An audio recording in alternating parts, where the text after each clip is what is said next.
Against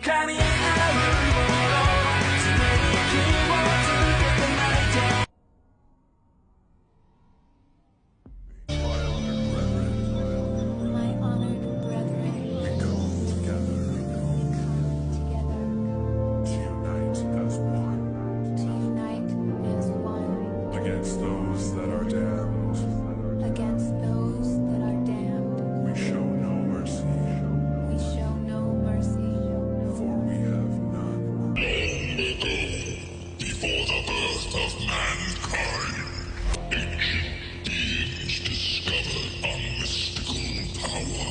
Power so great it could destroy worlds. They sacrificed themselves to contain this power. Until now.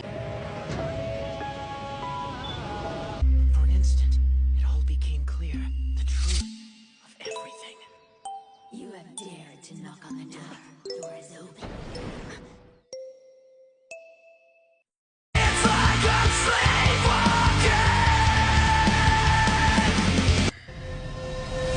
Ladies and gentlemen, I have waited a very long time to say this.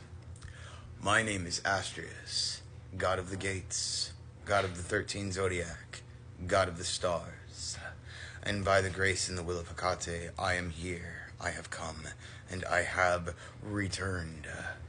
If you are still watching this video, I am about to give you the keys to your wake up. Stay tuned. Earlier tonight, a series of events had occurred, and I took notice that it was also a series of sequences. I'm going to begin by reciting exactly what I wrote down and told my friend after I got off the phone with another friend. And this friend has been experiencing certain psychic faculties that helped me to put a lot of pieces of things together. But allow me to recite what I wrote to this person first, as it will give explanation, dialogue, and foundation to everything that might come out of my mouth after. The activation process at this point is theorized to be a series of checkpoints. The concept of the Janus, the two-headed god, is us. Now, I would like you to hold an image of the King of Diamonds in your mind for the duration of this video. Your light is a story, and as such, you are the voice of reason, the word given form. In your shadow, you are the symbol. You are the masks of the theater. You are the archetype of the self. Both words affect the world. Both symbols affect the world. Words are like gates, contexts that open the doors to concepts. And concepts, similar to gates, open the doors to experience. In this dynamic is the true wisdom of knowing and understanding.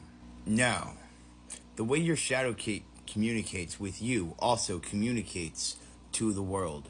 And it does this through your patterns.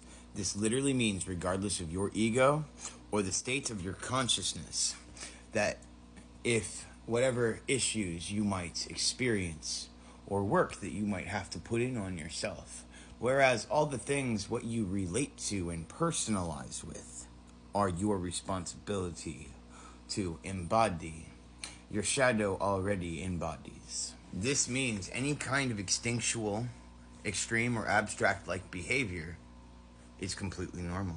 So, earlier tonight, my associate, a woman, said she had to call me about something urgent.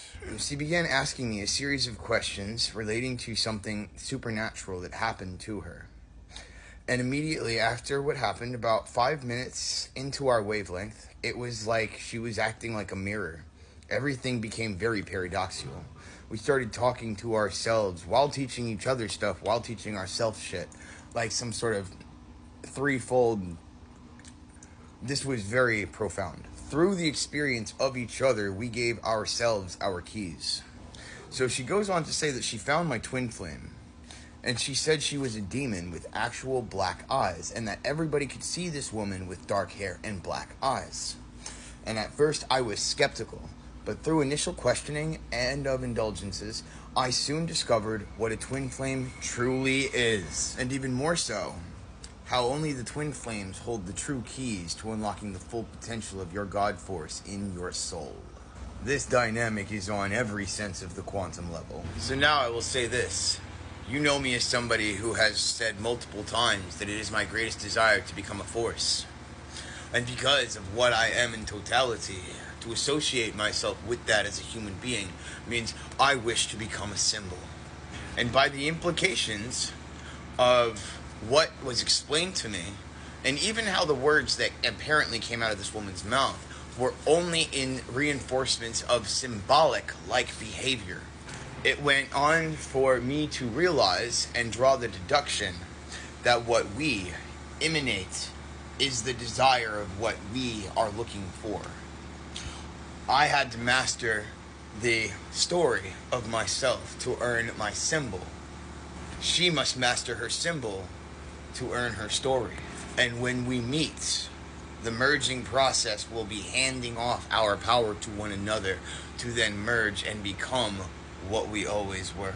The dynamic flips the switch. If one is a symbol, they become the story. If one is the story, they become the symbol. And this is just the beginning of what we like to call divinity. The conversation continued on, and I drew notice. Now, because of what has happened, I am now operating on multiple different mental levels, and I begin to identify that what I was experiencing was the same state that I call the Astria state back in 2020 in the town of Eugene. And because of this, I now had context. And that's how I learned this is the secret to Universe B.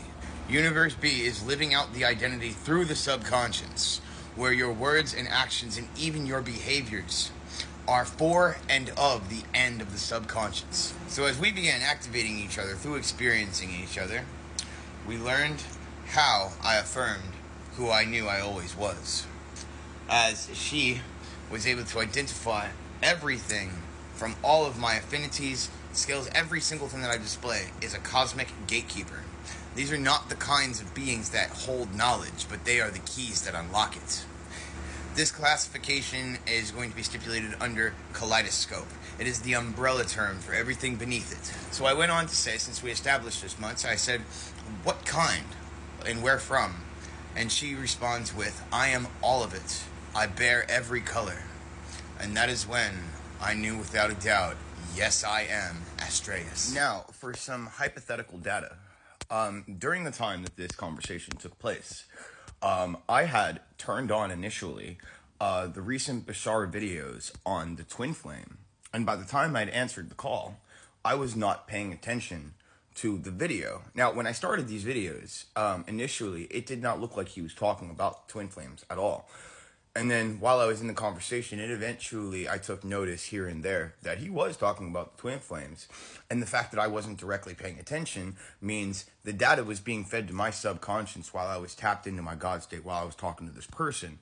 So this gives me a tertiary factor on how, one part and then another part, two sides were feeding two different areas of the brain while this state was being taken on. So it's possible that this tertiary factor is also a part in how I entered this state. Now, using different states of your mind is entirely based on the context that you feed into the concept. If you remember, I shared a video that was controversial a while back about how some of the psychonauts in Eugene, Oregon had taught me a trick on the kinds of metaphors that you use, and how I was skeptical at first on the way that they insinuated this. They had indicated that the nature of context that you use, you become more like. So if you use computer-like metaphors, you become more mechanical. If you use fantasy-like metaphors, you become more artistic in said expression. The part where you can make use of your shadow is when you can tailor your words and your actions to objectively equal a symbolic theme. Think of charades, except you're using all of your senses and you're not being quiet. And this is the foundational knowledge behind archetypifying the embodiment of self.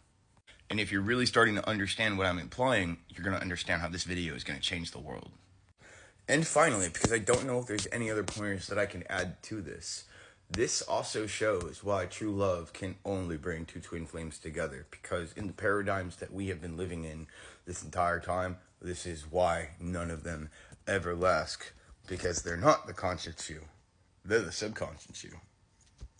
And the final thing that I will add before we post this video, now that you know I am who I truly am, I would like to give you some data about me, and then I'm going to give you what my skills and services really are, because I've been in the fourth dimension the entire time, my people. So for starters, now that I have all of this data and I can go back and refer to the other times where I've tapped into this state, this incarnation of mine, I actually came out of the abyss. I do not yet have the memories of the conditions with previous lifetimes and whatnot, but I also have it on good authority. I came here directly on behalf of Hecate.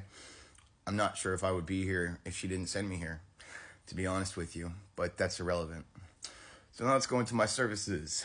I, Astrius, to the others, I am a kind of librarian. To those that are on this level, I can more than likely get you anything that you need. Whatever you need as far as your professions on this level of speaking, I can get you what you need based on my dominions and affinities, and I can pull them and then, liaison them to you as you need. And if you're not on this level, and if you're going to be representing the religious fold of the worlds, I can train each of you leaders in the proper requisite of authenticities that you will demand of me. Now, for some of you that are going to be choosing that path, you're probably also going to need a series of original content. And I don't have the soul mass to manifest those things quite yet. But by the time that the world is going to need to petition me for services, I will have that soul mass in exactly 5 years' time. And I will also be fully synchronized with that state. And so whatever I'm not able to offer in question and answer right now, I'm more than confident I'll be able to answer those questions in 5 years' time. So until then, think of me, and I will be there.